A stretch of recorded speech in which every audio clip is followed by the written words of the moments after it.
Thank you very much for coming this morning. At about 6:30 this morning, detectives from Serious and Organised Crime Branch attended at the bus station in Franklin Street, Adelaide, where they searched a 21-year-old man and found in his possession 10 kilograms of cocaine and 10 kilograms of methamphetamine after he had travelled on an overnight bus service from Melbourne to Adelaide. This seizure highlights the proactive work South Australia Police do to target the trafficking illicit drugs. This seizure has removed a substantial quantity of dangerous drugs from the streets of South Australia, and in doing so has mitigated serious risk and harm to the South Australian community. The Salisbury Plain man was arrested and charged with 2 counts of trafficking in a large commercial quantity of a controlled drug. He has been remanded in custody by police and will appeal in the Adelaide Magistrates Court later this afternoon. Police subsequently searched his Salisbury Plain address, where they located another small quantity of cocaine.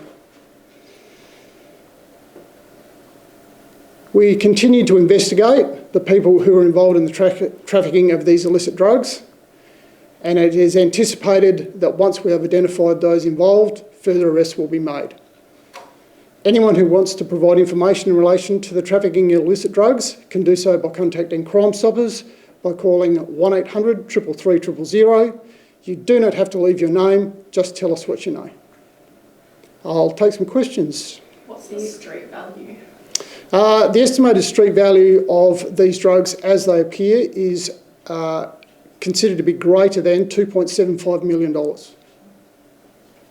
Are you able to say anything about, was this a tip-off or how the arrest? That is part of the investigation, and at this stage I'm not in a position to disclose how we came into the possession of that information. Are there any other suspects at this stage?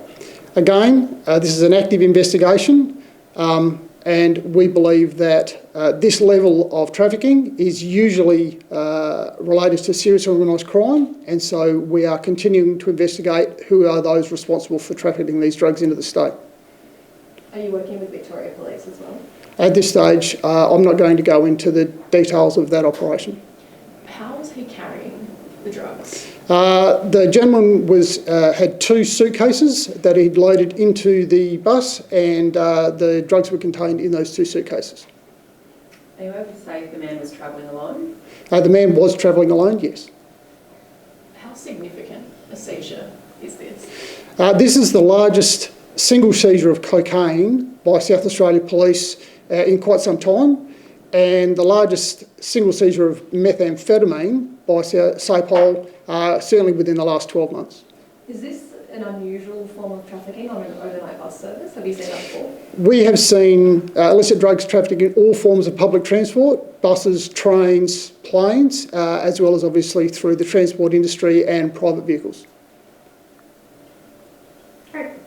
Could I just ask one question? Do you think that this has been brought in perhaps because we've got such a large event on at the moment? Seriously, this is part of the investigation process. Again, we believe that importation of this type or a trafficking of this size is likely linked to serious organised crime, and it is more than likely targeted at the South Australian community over the Christmas period and likely to be connected to large public events as similar to the ones we've got this weekend. Is there any link here to Ironside? There's no link between these drugs and the recent arrests for Operation Ironside. Are we able to just get you to quickly talk through, the seriousness of these illicit drugs? As I said, the value of these drugs is estimated at well over $2.75 million. That would equate to about 10,000 street deals of cocaine and an additional 10,000 street deals of methamphetamine. Both of those drugs create a serious risk of harm to the people who are involved in that, and obviously the connections we believe exist between this and serious and organised crime are also linked to the violence that sits behind those groups.